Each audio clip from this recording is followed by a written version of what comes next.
And I'm sure like the fruit on the other side of that, just from the family perspective, to be able to be present now, being present in our physical sense, being present in our mental sense, like all of it has variability. I'm very present with my kiddos since I don't travel a lot. But when I do, or when I'm here, even still, there are times where I feel like I'm traveling in my mind and I'm not actually present in the space or the room or the moment. So what are some ways during those seasons of trying to manage a family while also managing an entrepreneurial endeavor? What were some ways you stayed present? Were you in your faith to the extent that you are now? I was in my faith. I'll be honest, I didn't do a good job of being present because I was on straight commission. I had this 90 days behind me was a freight train. And if I don't keep on running, I'm going to get crushed. That's how I felt all the time. Yeah. It took me, when we were on vacation, it took me 3 or 4 days to come off the ledge before I could actually start unwinding. And by the time we were getting ready to leave is when I really started a vacation. Yeah. And I was like, I could use another week, you know? Yep. What really kind of shifted things for me, and it hasn't been that long ago, like a couple years in the past 12, 24 months, is the whole idea of being an orphan versus not being an orphan. And there's an incredible book by Leif Hetland called Healing the Orphan Spirit. And he talks about 3 chairs.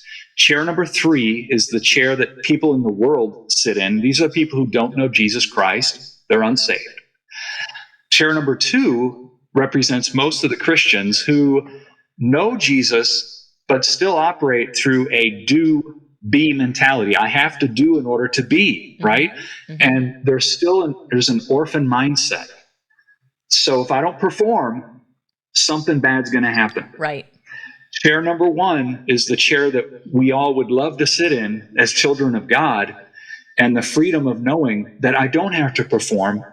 Yoke is easy, burden is light. Of course, you still need to work, but you're not working from a place of performance. You're working from a place of sonship, daughtership, and knowing that God's got you. And that's a huge shift for somebody who's been AAA, high performer, athlete. And you get all this, Tamra. Yeah. And that has been a lifelong transition for me. I've gotten a lot better, but the best way for me to get out of that is to really just speak scriptures out loud about my sonship and about his provision. And so what helps me the most is speaking those types of things out loud when I start feeling like I'm moving into chair number 2. And it's not perfect, but that helps. Yeah, it's really good. Well, and I think like an element for me was surrounding myself with people who understood what sonship was, whether or not they were in position 1, seat 1, or seat 2, or whether or not that fluctuated season to season. It's the recognition of what it feels like. It's the recognition of what is possible, right? And I can now, because of those relationships that I've established, we can call that out in one another. Like, hey, you're operating out of overdrive right now. You're operating out of your flesh. You're operating out of your own limited understanding of resources. You're not where he wants you to be. What a different rhythm that is. We talk about the rhythms of grace connected to business and connected to the way in which we show up and the pace in which we show up. It's like the difference between the hustle hard, busy lifestyle to really being in tandem with where Christ wants you to be. And knowing that doesn't look the same every single season. Surely didn't look the same when you had 8 kids than it does now. Yeah. Some of the things you're saying remind me of Shea Bynes' book, Grace Over Grind, right? Yeah. And I love her statement that God is the source. Everyone and everything else is a resource. And something interesting the Lord really emblazoned upon my heart. I was at a Heaven and Business conference in Atlanta about 6 weeks ago-ish. And after Shay spoke, she was one of the speakers. She said, okay, write down what you're receiving from the Lord from what I've just shared with you. Interestingly, it was like a total right turn. None of what she shared is what God spoke to me. He said this, and I saw it in all caps. He said, I am provision. And I've been digging into that for weeks. and the levels keep getting deeper and deeper. And the point he's trying to drive home to my heart and my mind is, no matter what, no matter where, no matter how, I am provision. I mean, he provided our lives to us. Yeah. He put us here on this earth at this time. He's the greatest storyteller, and he inserted us into his story at this time for something very specific. Why would he not? How will he not, with Christ, freely give us all things? He'd already given us his son. How will he not give us everything else? I'm starting to preach myself happy. But so good, right? Though. And so, well, and you hear people talking about like the prosperity gospel, right? And there's kind of people on different lenses or sides of the coin, like, oh, no, we're not prosperity gospel preachers over here.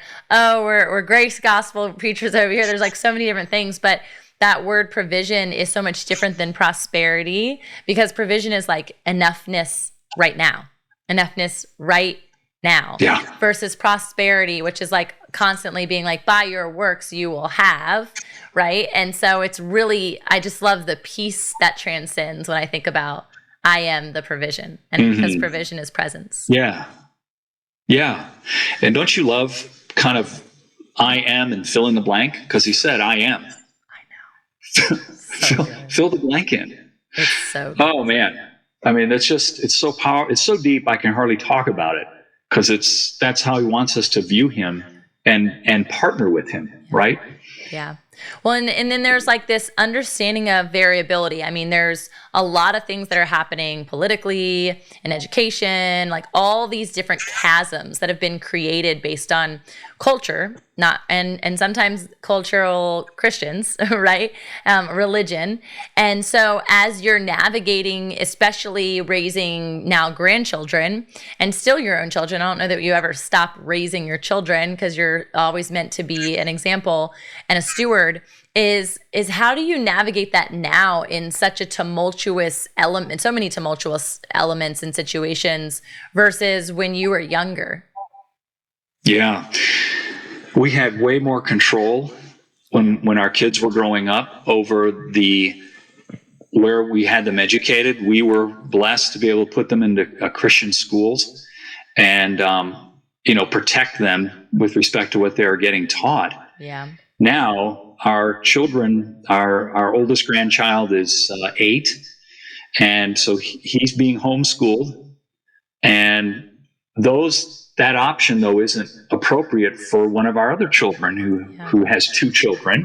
Yeah. And they're facing this whole situation in the public schools.